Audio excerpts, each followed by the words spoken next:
All right, so today we talked about factoring. So I'm going to do a review for those who showed up in class late or did not understand what we were doing. So factoring involves finding the greatest common factor. So you should know about that because normally you've done that in past years. So we'll take a very simple example, like take a look at 4 and 6. Well, if we have two factors of these, we have 2 and 2, which is 4. And we have 2 and 3, which gives us 6. So the greatest common factor between these two is our 2.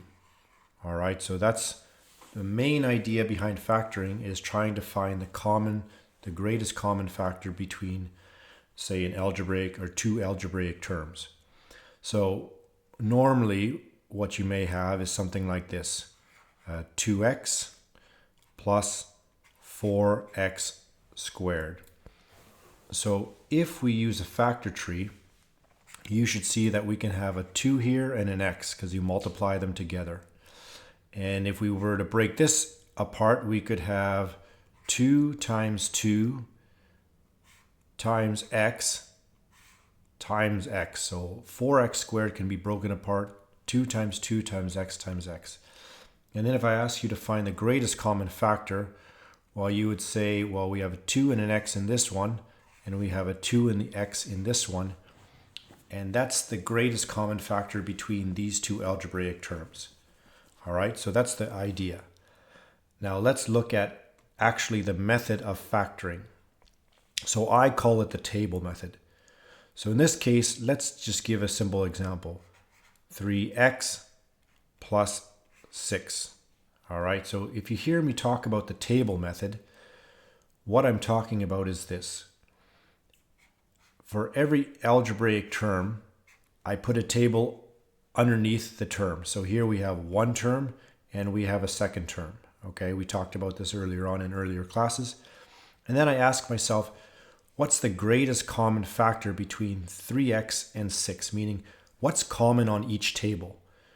Well, we can change this 6 to a 2 times 3, you would agree, right? So in your head, you should know that. And the point of this is to try and take as many common factors off both tables as you can. So if we look, we have a 3 that's common on this table and this table. So what we do is we wrap up our tables with brackets like this. We bring down the plus sign, and we take out the number in front that is common on both tables. So in this case, it's a 3 and a 3. And when you do that, you take it off the table. So I can scratch this off. And now what's left on our tables is this x from here. And if we look at this, we have a 2 left. That's from here. So if you factor 3x plus 6, you should get 3 times x plus 2. So there's our first factored expression. So let's give it another try here so that you can make sure you get the hang of it. If we try something like this, let's say a squared b plus a cubed b squared. Okay. Let's see, I'll say b to the 4th here, okay? So as you get used to factoring, you won't have to create the tables, but for those who like to create tables at the beginning to understand what they're doing, go ahead. So I put a table underneath each of these here, and then I ask myself what's common between on each table. So there's a squared here, and there's got to be an a squared here, right? So I create my brackets, and I take an a squared off. So that means I've taken all the a's off this table, and I've taken 2 off this, so we are left with 1 left here in the a's, okay? And then let's look at the b's. So if I look at the b's, the maximum number I have on both tables is b2. So if I take the b2 on the outside here, I've taken that off this table, and I have to take 2 off this b, so we have b squared there. If we write this now, we have the b squared left over from him, and we have a to the power of 1 here. here, and we bring our plus down in between here. Now the good thing is if you want to check if you've done it right, you can expand back in, because expanding is the opposite of factoring, and you should get back the original one. So let's see, a squared b squared times b squared is a squared b to the power of 4. So you have to know your indice rules for this. Plus a squared b squared times a to the 1. Well, a squared times a to the 1, you add the indices, so you have a cubed and you have b squared here. And if you look at our original one, this was a squared b to the power 4, and that's okay. And my original one is a cubed b squared, so that is also good so far, okay? So let's try one more.